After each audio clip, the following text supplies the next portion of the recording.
بەهۆی ئەوەی قەزای پشدەر هاوسنوورە لەگەڵ ئێران هەرێکە لە مەرزە نافەرمیەکانی کێلێ و قندۆڵ و شوێنێ بۆ ئاڵوگۆڕی بازرگانی لەگەڵ ڕۆژهەڵاتی کوردستان بەکاردەهێنرێن. ڕۆژانە کاڵا و شتومەک لەو مەرزانەوە هاوردە و هەناردە دەکرێن.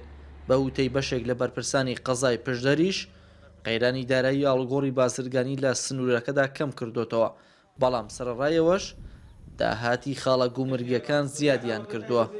کەلوپەلمانە کە قەدەغەکردنی دیاری کراوان، مەسەلەن بۆ نمونە مەخطوطات و ئاسار و چەک و تەقەمەنی ئەوانە ئەو مەمنوعی معەنەیە بە هیچ شێوەیەک هاتوون و ڕۆشتنیان قەدەغەیە. هەندێک کەلوپەلیکەمان هەیە هاتنیان لە دەرەوە قەدەغەیە و هەندێک کەلوپەلمان هەیە ڕۆشتنیان بۆ دەرەوە قەدەغەیە. جا بە پێی ئەمە ئەو هەروەها هەندێک خواردەمەنی بە پێی ڕێنمایەکانی وەزارەتی کشت و کاڵ مەسەلەن لە موسمی خۆی داوەکو میوە گومرگی زیادی دەخرێتە سەر.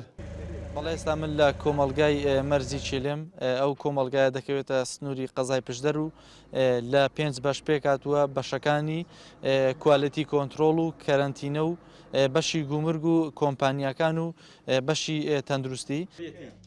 مانگانە داتاکمان هەیە بەڕێوە داتایەوە هەتا ئێستا 3000 و لە مانگی چوارەوە هەتا مانگیدا، یعنی مانگی یازەوتەوە بەڵام مانگی یازە لەگەڵ نیە، هەتا وەکو مانگیدا کۆتای مانگیدا 3729 سارەمان 29 بارمەکەش کردووە.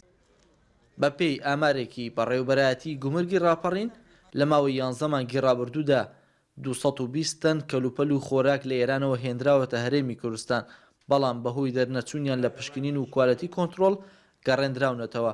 هاوکات ڕێگری کراوە لە هێنانە ناوەوەی 167 تەنی دیکە لە کاڵا و خواردەمەنی و ڕێگەش نەدراوە 90 تەن کەلوپەل ببرێتە ئێرانەوە، چونکە کەلوپەلی قاچاق بوون و بەهۆیانەوە 82 دۆسیە لە دادگا کراونەتەوە. بۆی هەیە ئەو خۆراکەی کە بەسەر چووە یان خراپ بووە تۆ لە ڕێگەکانەوە هەستی پێناکەی لەوانەیە ئەکسپایرەکەی سەری تەواو بێت بەسەر نەچوو بێ، بەڵام بەهۆی پلەی گەرمی و بەهۆی شێ و بەهۆی هەندێک بارودۆخی ترەوە ئەو خۆراکە تێک چوو بێت.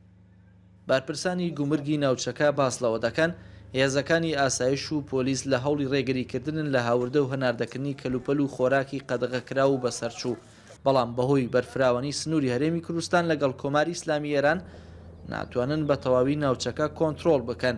هەنگاو محەممەد NRT قەزای پشدەر.